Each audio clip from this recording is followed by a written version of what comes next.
under a lot of buildings and houses. And if you go deep enough, you cannot detect the tunnel. Sometimes people think, well, it's going to be pretty annoying to have a tunnel dug under my house. Like if that tunnel is dug more than about 3 or 4 tunnel diameters beneath your house, you will not be able to detect it being dug at all.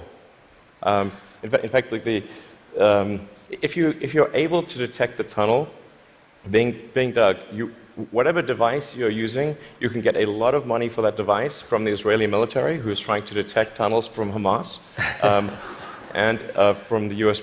Customs and Border Patrol that trying to detect drug tunnels.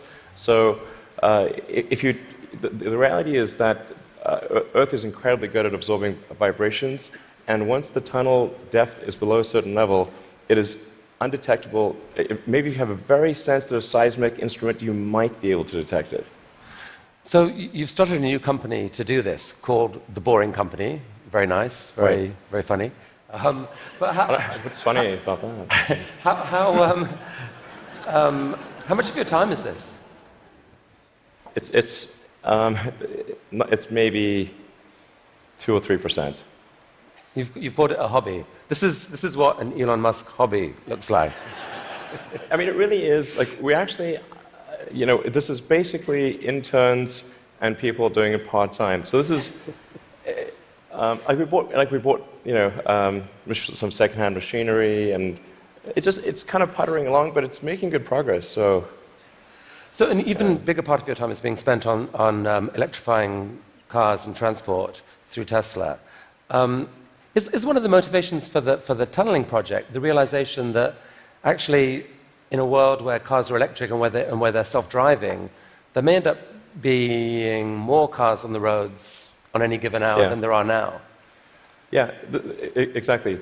A lot of people think that when you make cars autonomous, that they'll be able to go faster and that will alleviate congestion. And to some degree, that will be true. But once you have shared autonomy where it's much cheaper to go by car, and you can go point to point, the affordability of going in a car will be better than that of a bus. Like it will cost less than a bus ticket. So the amount of driving that will occur will be much greater with shared autonomy, and actually traffic will get far worse. I mean, you started Tesla with the goal of persuading the world that electrification was the future of cars. Yeah. And a few years ago, people were laughing at you. Now, not so much. I mean... Okay. Well, I mean, I don't know. I don't know. Maybe but isn't it true that pretty much every auto manufacturer has announced serious electrification plans for the short to medium term future? Yeah. I think almost every automaker has some electric vehicle program. They vary in seriousness. Some are very serious about transitioning entirely to electric, and some are just dabbling in it. And some, amazingly, are still pursuing fuel cells, but I think that won't last much longer. But isn't there a sense, though, Elon, where you could now just declare victory and say, we did it, let the world electrify, and you go on and focus on other stuff? Yeah. I intend to stay with Tesla as far into the future as I can imagine. And there are a lot of exciting things that we have coming. We've got obviously the Model 3 that's coming soon.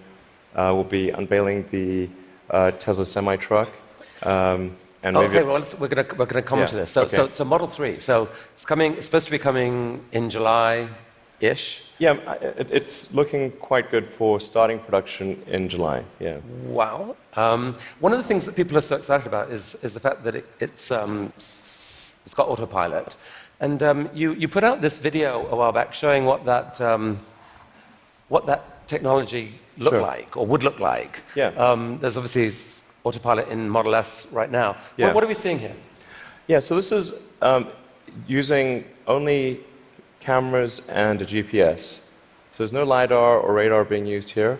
This is just using passive optical, which is essentially what a person uses. The whole road system is meant to be navigated with passive optical or cameras. And so once you solve cameras or vision, then autonomy is solved. If you don't solve vision, it's not solved. So that's why our focus is so heavily on having a vision neural net that's very effective for road conditions. Right. Many other people are going the LiDAR route. You want cameras plus radar is most of it. You can absolutely be superhuman with just cameras.